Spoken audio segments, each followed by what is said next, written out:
Good morning, good afternoon, good evening, wherever and whenever you are watching or listening. This is the Holistic Monitor, and I'm your host, Nick Sconia. The Holistic Monitor podcast is a weekly show featuring guest interviews with discussions about self-discovery, philosophy, spirituality, and our relationship with the world around us. Your support this last year has meant the world to me, and you can now go to holisticmonitor.com to support the topics you want to hear with our new show merchandise, featuring hats, t-shirts, hoodies, and more. You can also support us by simply sharing your favorite episode with your followers. And with that, let's get the show started.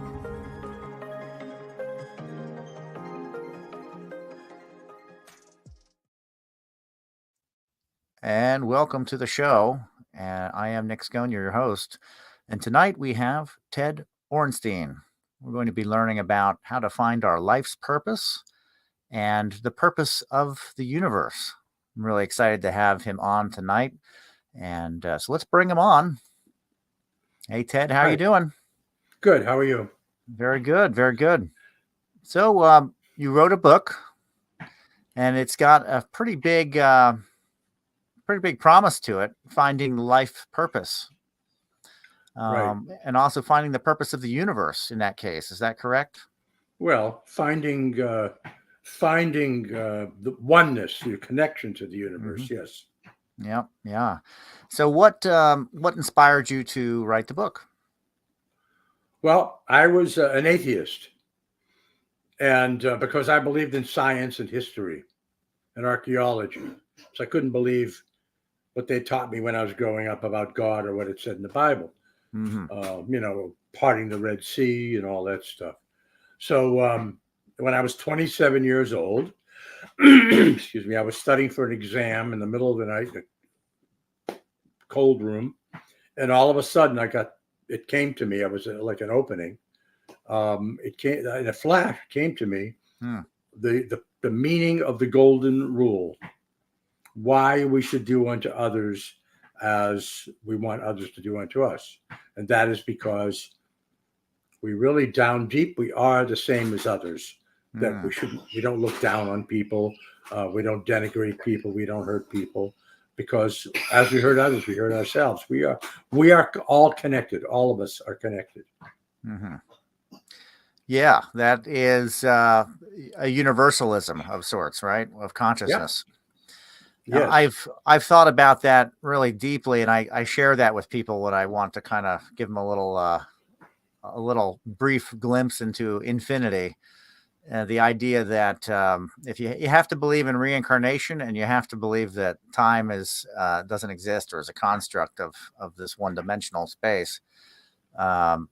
If you can believe in both of those things, then when you reincarnate, you're reincarnating into another yourself. And you do that over and over again to experience yourself. But yourself is the human consciousness. It's the human at large consciousness.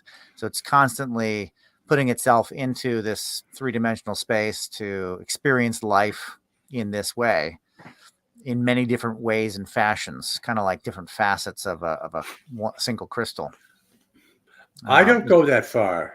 No, okay. I don't come to a conclusion as to what our life would be after we die. All I know is that our spirit is not constrained by our body, either by its dimensions or by its life, that our spirit is so profound that it can't just end when our mere body ends. And it continues on. I have not come to any conclusions about what form it takes or what it is, Right.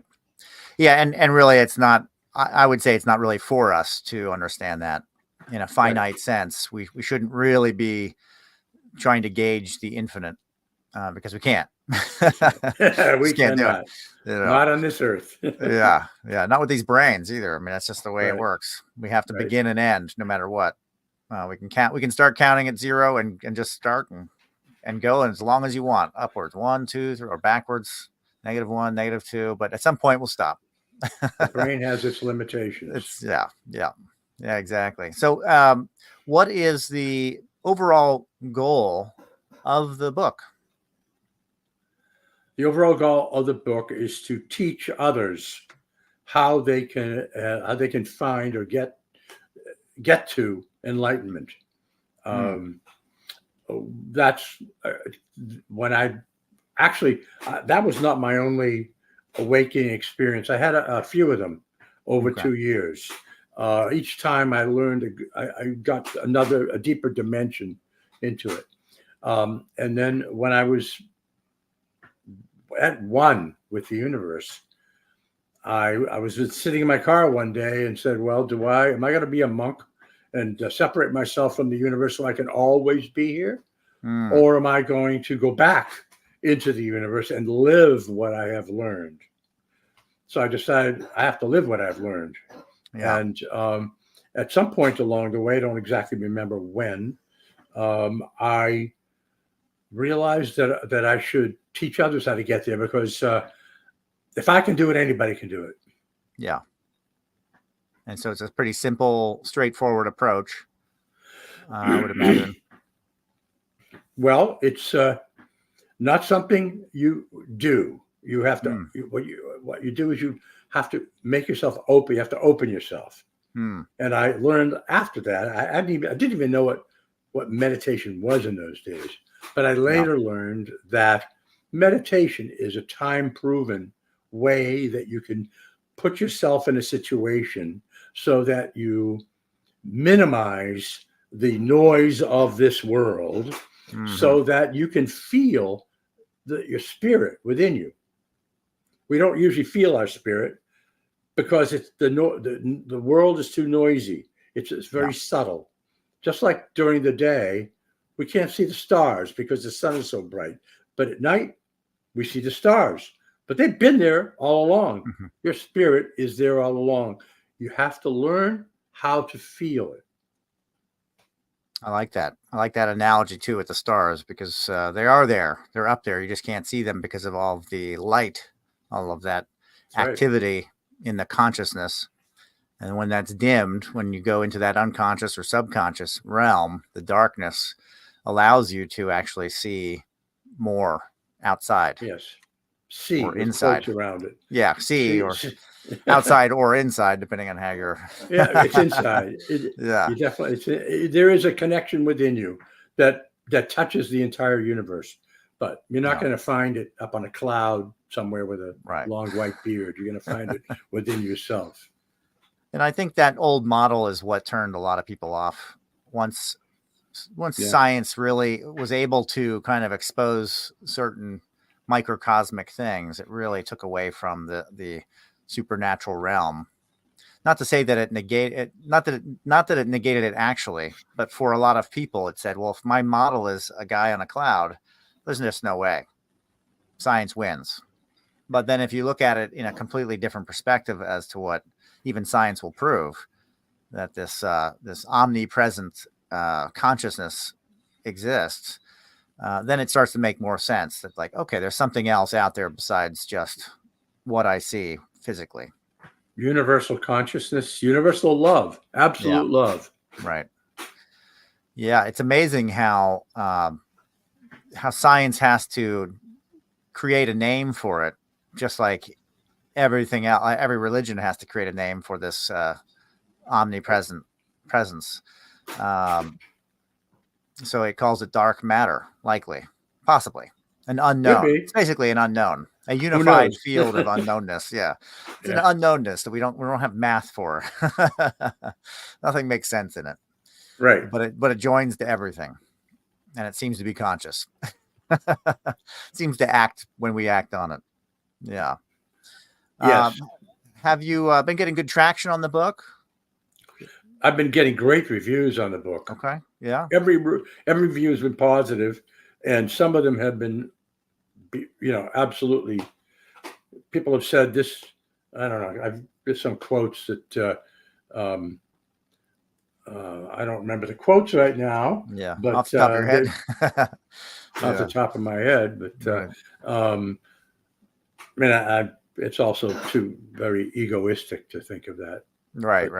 They've been over the top praise. Yes, that's great. That's fantastic. Yeah. Awaken Your Soul, How to Find Your Inner Spirit and Life's Purpose.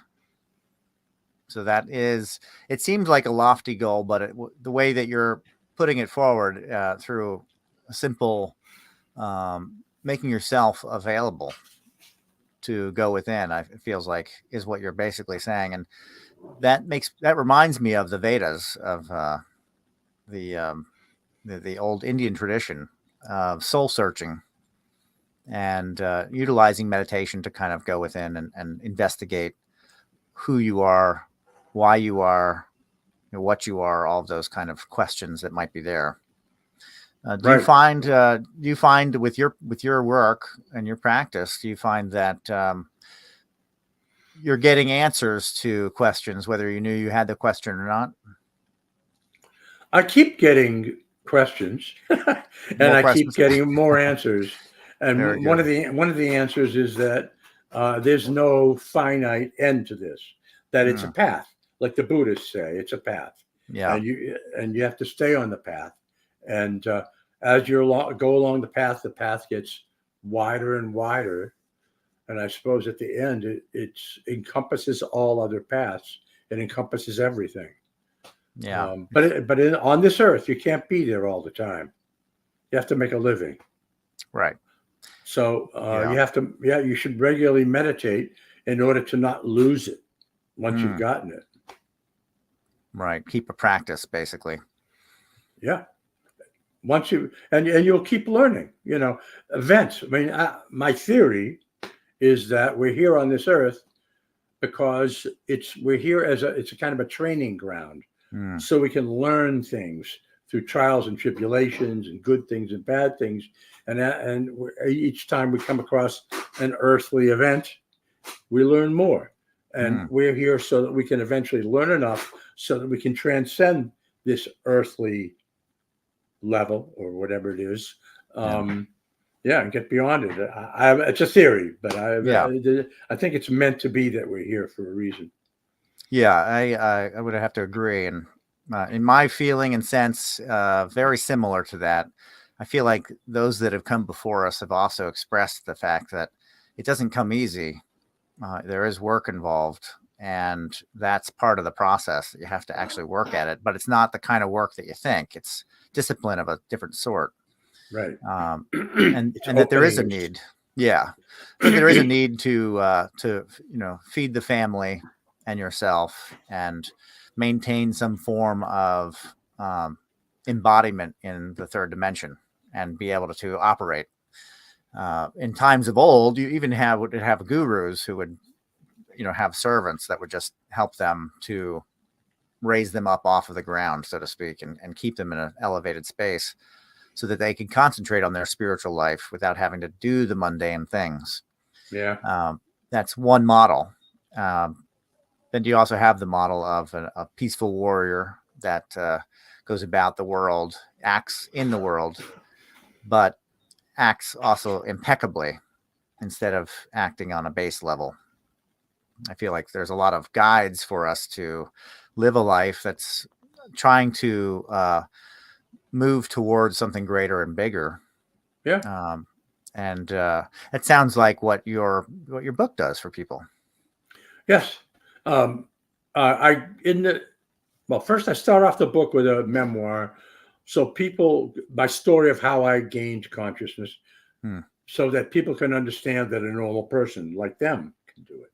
Not just for a priest or somebody. Then I get into what enlightenment is, love. And then I get into 2/3 of the way along the book, I actually teach how to meditate, and I have a number of exercises progressively getting deeper and deeper while meditating. Now, is it a specific type of meditation? I know there's a lot of different names for approaches to meditation. Is this your own devised style, or is it stylized off of a different type of like transcendental meditation or something like that? It's just breathing, breathing and focusing on your breath so that you don't focus on what's going on around you. It's I think if you do that, then that's a proven technique. Yeah. Breathing, because it takes your attention away from everything that's going on. And then if something comes in, your mind is always going to interfere. Mm-hmm. But you don't think about, you don't try to fight it. You just go on focusing on your breath. And eventually the world will like fade away. The world around you will fade away, and you'll be in a quiet space. It won't come to you right away, enlightenment. Nobody knows when it's going to come. I mean, since I've done this, I've read, there's a good book by a guy named Buck, Maurice Buck, Bucke. It was written at the beginning of the 20th century. He spent his life collecting the writings of people who have been enlightened over the years, and he found that you cannot predict when it's going to happen. It's not something you search. If you search for it, you're not going to find it, because searching is of this world. So you have to open yourself, quiet yourself. It can come without, I mean, Jesus was in the desert. Moses was on a mountain. Muhammad was in a cave. You know, these are quiet places where the world is not buzzing around you. So you have to put yourself in that place where you're open, and it will eventually come. Eventually you'll get realizations, and they will get deeper and deeper. And then as you go through more events of life, you incorporate what you've learned, and then you'll learn more. And hopefully in the end you will experience the oneness. Mm-hmm. Have you had in any of your practice meditation, have you had any inference from outside forces such as guides or entities of some sort that seem to be outside of yourself but within the experience? No, I Nothing haven't like had that? that kind of stuff. No. Okay. No, I've had very nice meditation leaders and teachers who have helped me along the way. Yeah. People. Yeah. Very, very egoless people. A few of them have been very good. I go to one now. I mean, every Saturday he has a meditation session for about an hour and a half, and I go there, and he's great. And you get into it, but you have to do it pretty much, I would say, even 5 minutes a day. Mm-hmm. To start. Yeah. Yeah. And then longer, like maybe once a week or something. Right. But if you do it, you got to do it on a regular basis. Otherwise you're going to lose it. The world is going to take over. And it does do that. I know there's a large part of the population that is afflicted with attention deficit disorder, or just a deficit of attention, possibly due to external stimulus, possibly chemical. But I feel like meditation for them could seem to be pretty difficult initially, but could possibly be a great tool to start honing in on that oneness, on maintaining focus for this one thing. It works for me. Yeah. Yeah. I mean, that, and I would have to say the same for myself.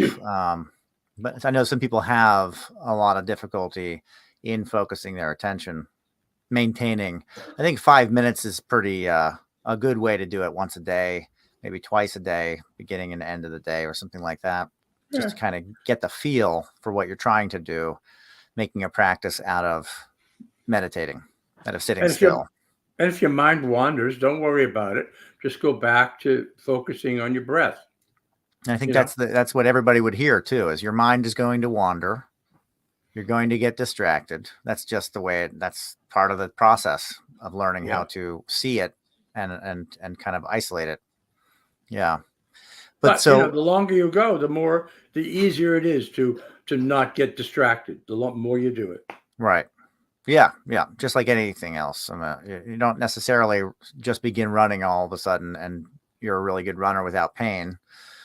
You might need to practice running for quite a while before you get to the point where you're doing it in stride and without too much of an issue.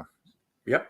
And that's on a very physical end, but this is like anything else. Learning a language, learning to write, You have to do it over and over again. It's just one of those things. It's just another tool that we can use here to achieve higher states of consciousness, I would Yeah, say, or I grander agree with you. states, something like that. Well, Awaken Your Soul. And this book is available on your website. It's on the website. It's in Amazon. It's in Barnes and Noble. Anywhere, on the. It's available on the web. Yeah. It's not in bookstores yet. It's out. It's just been out since July. Okay. And the bookstores people have to be asking their bookstores for the bookstores to know about it. Right. Yeah, it's out where a lot of it's Amazon now anymore. But if they go to their bookstore, you can go into the bookstore and ask to have the book sent, which is a great way to keep the bookstore there. Yeah, I love bookstores. I can spend hours. Yeah. I was at a bookstore today myself, actually. So there we go. I'll have all your links in the description for anybody that wants to go and get a copy of your book to learn the process of finding their purpose, their life purpose. If you find your spirit, it will draw you to learn your life spirit. You'll begin to understand yourself and everybody else. It's that grand connection once we find ourselves, right? Yeah. And I don't know if you want me to, but I have it in the book. I have my description of what it's like to be enlightened. Yeah, I'd love to. Yeah, please. All right. That'd be great. St. John of the Cross said, quote, he who truly arrives there cuts free from himself. All that he knew before now seems worthless, and his knowledge so soars that he is left in unknowing, transcending all knowledge, end quote. Here's me now. You will be certain. You will just know that you are within the universal spirit some call God. It's like nothing on earth. It's a simple yet complete knowingness, and you will know it with absolute certainty, with a certainty that is more real than the, quote, reality of the world in which you have lived your entire life. You will actually know with ultimate certainty that it's the only complete reality. You will see that you are true spirit and that there is no illusions. There are no illusions. There's no effort, no form, no distinction, no attachment, no fear, and no desire. You will be in absolute peace and absolute love. You will have absolute understanding. You will have transformed from the wave into the water. I could go on, but you probably don't want me to go on. The wave into the water. It's nice. Yeah. Well, I really like that. I mean, that's gives you an idea as to what to expect. There's so much about being woke and being aware, but what are the hallmarks of universal consciousness, of actual awakeness? And I think you said it in the beginning, and I think that really ties it well together. It's that golden rule. It's that you wouldn't hurt someone else because you wouldn't want yourself hurt. You wouldn't want to make somebody else suffer because you don't want to suffer. It goes two directions. If you're become enlightened, then living the golden rule is automatic to you because you see yourself in others. You understand. You see somebody who makes a mistake and you say to yourself, I make mistakes. I wouldn't want somebody to denigrate me because I make mistakes, And then from there, you have to come back, stay in the world and do the golden rule, live the golden rule. Many people have said, many religions say that it doesn't do any good to just be a monk somewhere and think about it. You have to come back and you have to actually do it. Yeah. And when you do it, you get better at it. Then it helps your enlightenment. Once you come back and you have experiences, it helps you along the path. Yeah.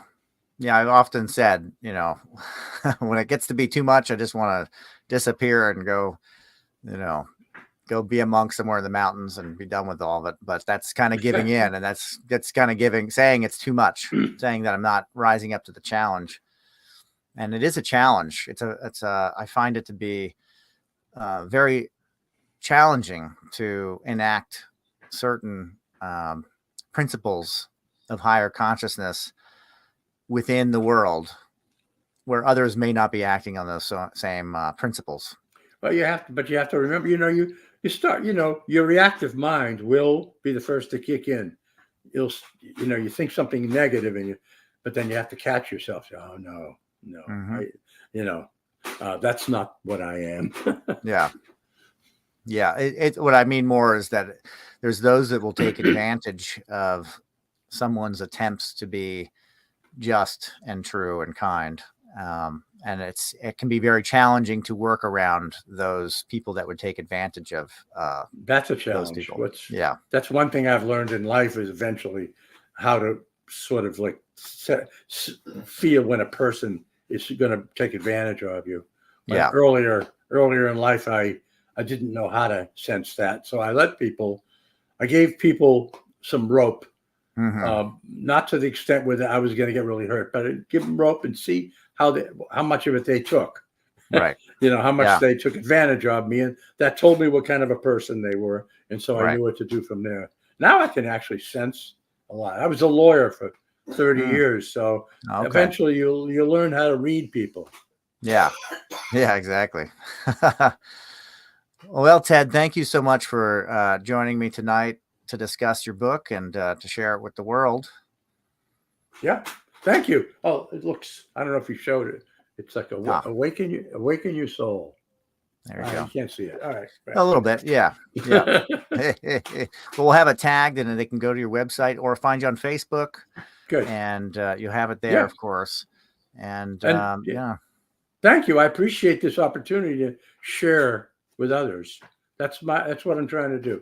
I'm trying to help as many people as possible.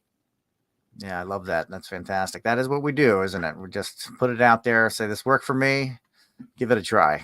Yeah. Very good. All right, Ted, thank you so much. Have a great night. Okay. Thank you. Bye-bye. Yep. Bye-bye.